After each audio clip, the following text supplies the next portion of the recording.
this video, I'm going to tell you how I've been able to work for clients, consult for startups, build my own plugins, build my own personal products, build my Figma program, and do all this whilst delivering high quality service across board. For those that are new to the channel, my name is Brightonba. I am a product designer and I've been doing this for almost half a decade now, transitioning between different industries. And I'm here to tell you that you can actually manage your time. So if you're ever struggling with being productive and managing your time effectively, then this video is for you. Not too long ago, I figured a framework that allowed me to serve high quality work across different areas of my work, and that's what I'll be telling you about. So in this video, I'll be giving you my 3-step framework that has allowed me to give high quality service across different areas of my work. And the first on that framework is learning to say no. Yes, it might sound cliche, but one of the things you need to figure out while you're doing whatever it is you're doing is how to say no. Like, I am a designer, and one of the things you always get is, can you just help me fix this? Can you help me fix that? Can you help me fix this? Can you help me create this small thumbnail? Here and here and here. Now, it's easy to get into the frame of mind that it's just a small task, I could just do it. But one of the things I've come to realize is just those small tasks could take up my whole day, because once I leave what I'm supposed to do, I leave that frame of mind that allows me putting that deep work into what I'm supposed to do for the day in order to serve someone else. I get to work on that, and before I come back to my own work, I might not have that drive, or it will take me a long time to get into that frame of mind again. And I believe I am not the only one. So one of the ways you want to cut this out is learn to say no. Your default answer to every request should be no before you start looking at, okay, does this really matter at this point? Because the truth is, everybody would want to take a bit of your time, but that bit of your time could mess up your whole day. So it's one thing you want to avoid. And one thing I want you to know, not to feel guilty about saying no, because I understand as someone that to an extent used to enjoy pleasing people, is you get to feel guilty for saying no. But you also want to understand that you saying no to their request is you saying yes to your own thing, because at the end of the day, it's their own thing that they want you to come and take off their plates at the expense of you doing your own thing. And one other important point I also want to make on this one is avoiding overcommitment, because like I said, once you say yes to almost everything that is thrown at you, you end up saying no to the things that matter. And once you overcommit yourself, you end up delivering low quality work because you become everybody's punching bag, right? They are trying to fix up their own time frame of things, and they'll put the pressure on you. You of course have yours you're trying to figure out, because you already said yes to them. They would expect you to come through for them in a way that help them saves time. You should always say no by default. So the second point on this framework is reduce barriers to doing the things that matter. Yeah, now you said no, you now have a list of things that actually matter, because at the end of the day, the things that matter are definitely more than one, right? You have so many other things that matter to you that you have to work on. Now, how do you reduce barriers? One of the things you want to do to cut out these barriers is identifying distractions. Right? You have to identify what the barrier is first, right? If it's going to the gym, like I do, I get to ask myself, all the time that I've missed going to the gym, why did it happen? Was it because it took time finding my kids, or what was the reason? Do you understand? And if it's sleeping late, okay, I get to understand, okay, now I have to sleep late. I have to put my kids together the night before. That's one of the ways I reduce my barriers is going to the gym. And with creating designs, I get to figure out ways to clear out every other thing that I have to do, and ensuring that that is the only thing that I am seeing. Before when I wake up, I open my Figma.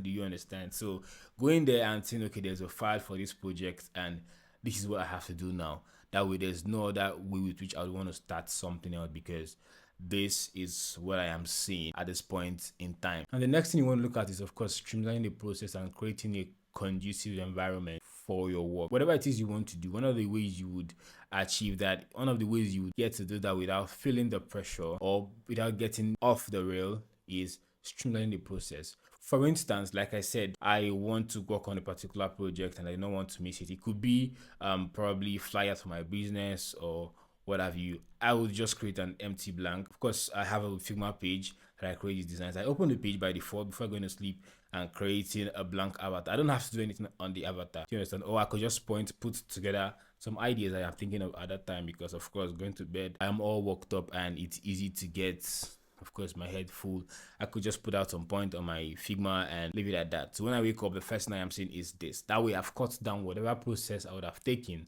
to first of all deciding, oh, I should be working on this morning, I should go to this. Now all I'm saying is this: I now understand why I put it there and I have to work on it. And like I said, of course, creating a conducive environment, you want to make sure your workspace is clean.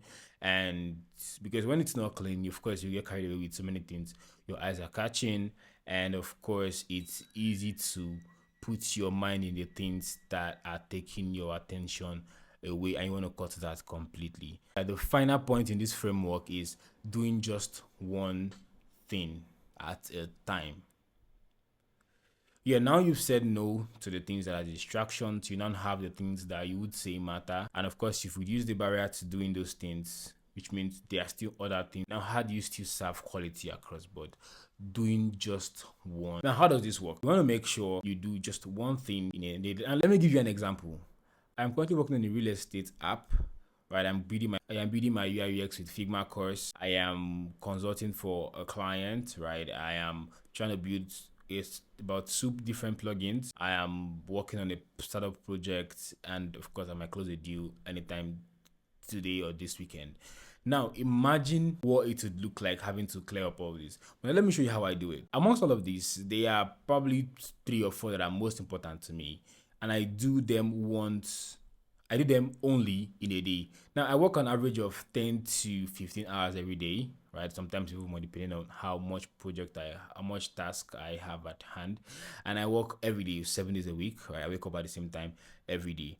Now having to do this means I have about say 85 to 100 hours every week to work, and I get to give an average of 35 hours to a project. What that means for me is I get to work on a project, say twice a week, right? Or twice a week, or in the overview, right? I get to work on 3 to 4 projects actively in a week. Now, doing this doesn't mean I don't do the smaller task, but now I do the smaller task in between. And a task is no longer a smaller task if it takes more than 30 to 60 minutes to complete. So now, because it takes me 30 to 60 minutes to complete, I get to work on it probably in between or earlier or later, depending on which is my priority for the day. Do you understand? For instance, creating a quick graphic design for my project, I know I have to do that probably later at night, or I worked till late and I couldn't do it the day before.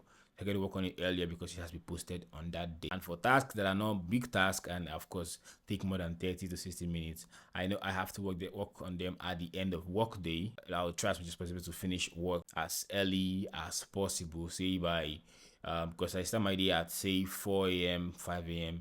till 11, 12. So I could finish my main task by 9 or 10, then work on it remaining 2 hours left till I get to go to bed. So it's as simple as that. Now what this does for me is it allows me to give quality time to this project, because to be honest, the only way you put in quality work is when you put in quality time, because there are going to be different iterations back and forth and so on and so forth. So you do not want to compromise on the amount of time you invest in every single project you work on.